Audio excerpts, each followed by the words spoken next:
Hey there, buckaroos. It's me. Welcome to the fourth episode of the Coffee Lingo series on the Majestic Being channel. Today, I wanted to cover an old topic that we already made a video about. And I think that video was called Coffee 101 on the Gaja Classic or something, where basically I was talking about dialing in a coffee and the dose, the yield, the grind, the temp, extraction time, and so on. I feel like I could make that episode a bit better, and I also wanted to tell you how I dial in a coffee, a new coffee, instead of telling you how you should do it. And if you feel like what I'm saying makes sense, then you could probably apply the same methods that I use for yourself. If not, then just ignore it. The first thing I'm gonna do is assume that you have a precision coffee basket, such as this one that I have, which is a 18 gram VST basket. That means in this particular basket, I can dose a minimum of 18 grams of coffee, not below, and a maximum of probably 20 to 21 grams, depending on the roast level of the coffee that I would be using. After we make that assumption, we can continue talking about how I dial in a new coffee. What I do is when I get new beans, I determine how big the dose is gonna be. Most of the time, I vary between 18 and 19 grams. So I don't go in the 20-21 gram range for one simple reason, because of the yield. If I'm putting in 21 grams of coffee and I'm using a 1:2 ratio, then I'm gonna be getting 42 grams of coffee, which I feel is a bit too much for me to drink in one go, because also remember when you're dialing in, you're having more coffee, so I just would feel probably over caffeinated, right? So that's why I start with a lower dose, and also I do that because I don't want to waste as much coffee as I would waste with a bigger dose. Most of the time, I now prefer to choose a 19 gram dose, just because I figured that sometimes when I use 18 grams, the puck becomes a bit too watery and too muddy. So I found that the 19 gram dose is the sweet spot. After I have chosen the 19 gram dose, the next thing I do is figure out the brewing ratio. When it comes to the brewing ratio, I make my life super easy. When I'm brewing espresso, I do a 1:2 brewing ratio and then take it from there. All the adjustments that I do to get my espresso right come after I have chosen the dose and the brewing ratio. A 1:2 brewing ratio is very simple. It's very easy to remember. If you're putting 19 grams of coffee, you just X2 and you're getting 38 grams of coffee out, right? It's very easy to remember. So I do 19 grams in, 38 grams out. The next thing to do is figure out what your extraction time is, or what you are aiming your extraction time to be. There isn't a fixed rule when it comes to extraction time. So what I do is I aim to get an extraction time between 23-24 seconds upwards to 30, but never above 30 seconds. And the reason for that is most of the time when I've tried different coffees, I've never tried a good espresso that has been extracted well after 30 seconds. So we're talking about 34, 35, 36 seconds. Because I think that that's a lot of time where hot water passes through the coffee, and there would probably be a sort of a burning type of taste in the coffee if you are letting it run for such a prolonged period of time, because remember 30 seconds is half a minute. So I try to stay with between 23, 24 and 30 seconds. So after I have figured all that stuff out, now it comes to the difficult part, which is figuring out your grind setting. There is an easy method of figuring out your grind setting, or at least the method that works for me and I find the easiest, which is on your particular grinder, or on my particular grinder that I have at home, I figure out the espresso range. That means I'm always having the dose of 19 grams in as locked, right? I never change it. That means that whenever I'm grinding different coffees, so not the same coffees, but different coffees, but I'm keeping the dose the same, the grinder setting is not gonna change by a lot. So for example, on my Fiorenzato, right, I had the grinder zeroed out, which means I found out the setting where the blades were touching and then eased it out a bit to prevent the burrs from touching each other when I'm grinding beans, because that's not recommended to happen. So after I've zeroed out my grinder, I loosened it up a bit, those 19 grams of whatever coffee I'm using, and then figured out the espresso setting. On that grinder, the espresso setting was between 3.8 to 4.4, depending on the roast level of the beans.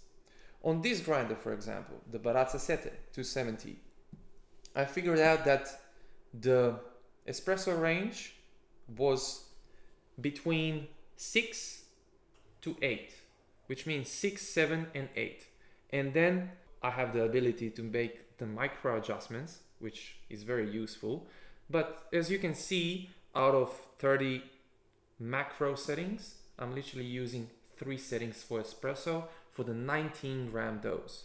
So that makes my life very easy, because over here I have 7 different types of beans, right? So you would think, oh my God, that's so confusing. Like, how do you know where your grind setting is? But for all of those beans, and there are very lightly roasted coffees and some darker roasted coffees here as well. For all of those settings, I'm never grinding finer than 6 and coarser than 8.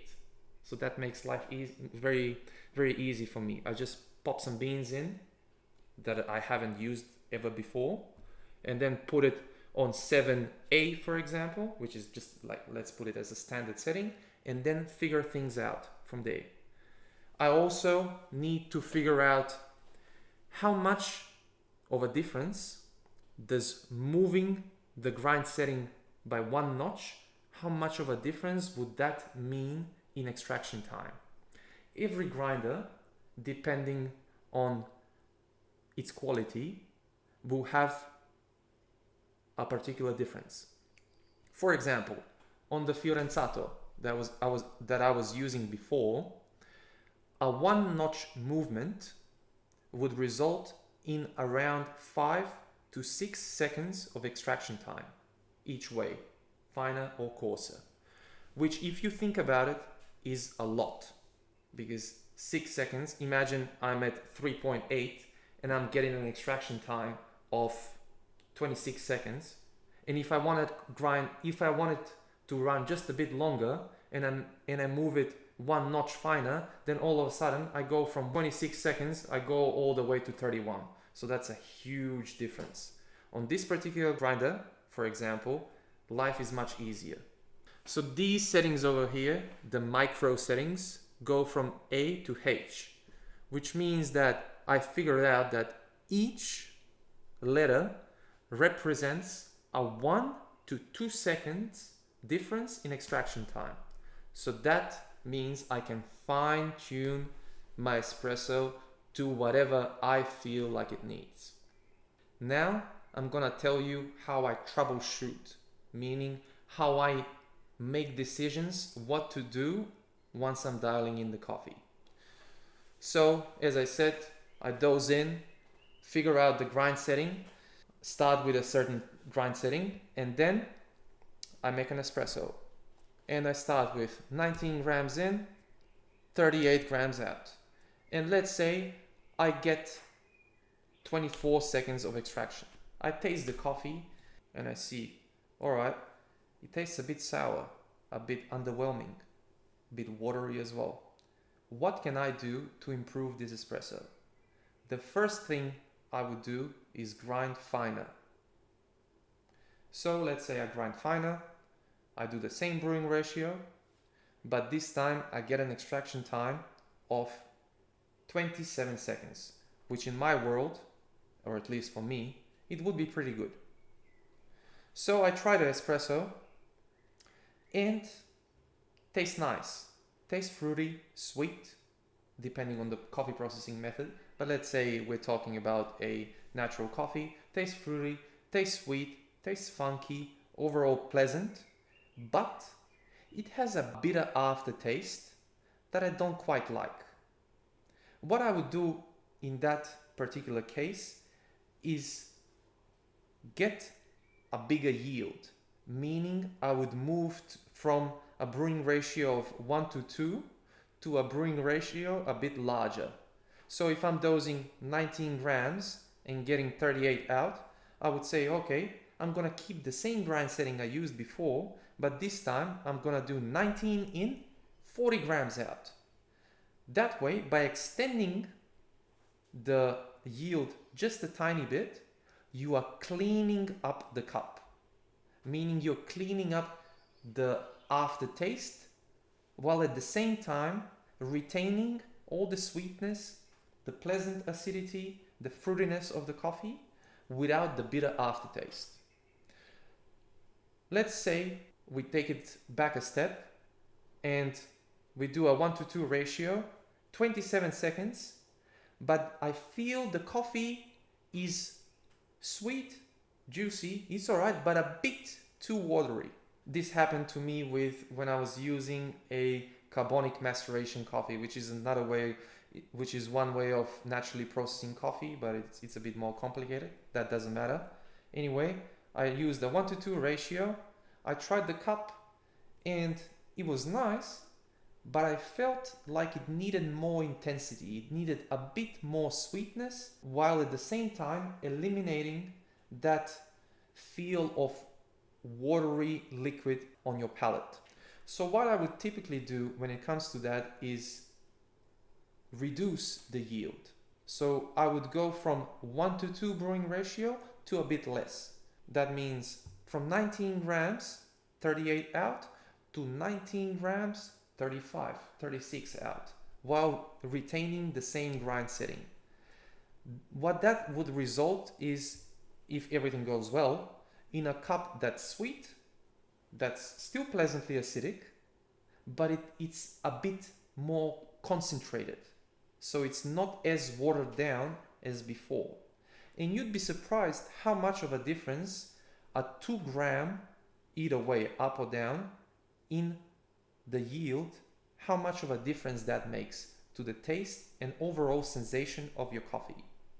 Also, another thing I would like to add is when it comes to black and espresso with milk, I like to use different brewing ratios. For example, when it comes to black coffee, I use around 1:2 ratio, right? But when it comes to milky coffees, I like to reduce the yield and make a more concentrated drink. So when I dilute it with the milk, it's not as washed out as if I was doing that with a 1:2 brewing ratio and then putting milk in. And if you don't believe me, try this for yourself and let me know what you think. Because how I'm explaining this to myself is I have a concentrated drink over here that I want to mix with something else and get a certain result. And on the other hand, I have a more diluted drink that I'm not going to mix but drink on its own. So if I added something to this more diluted drink, then the overall result is going to end up tasting more underwhelming than the concentrated espresso. So I think that makes some sense. And also I've been noticing that the results I'm getting at home are much better if I have 2 different recipes for black and coffee mixed with milk. But at the end of the day, it all comes down to you guys. You try it at home, you have a look at what tastes better, and then you can let me know in the comments below, and we can have a healthy discussion about it as well. So I think I've covered everything that I do at home with my equipment and how I dial in a coffee for myself.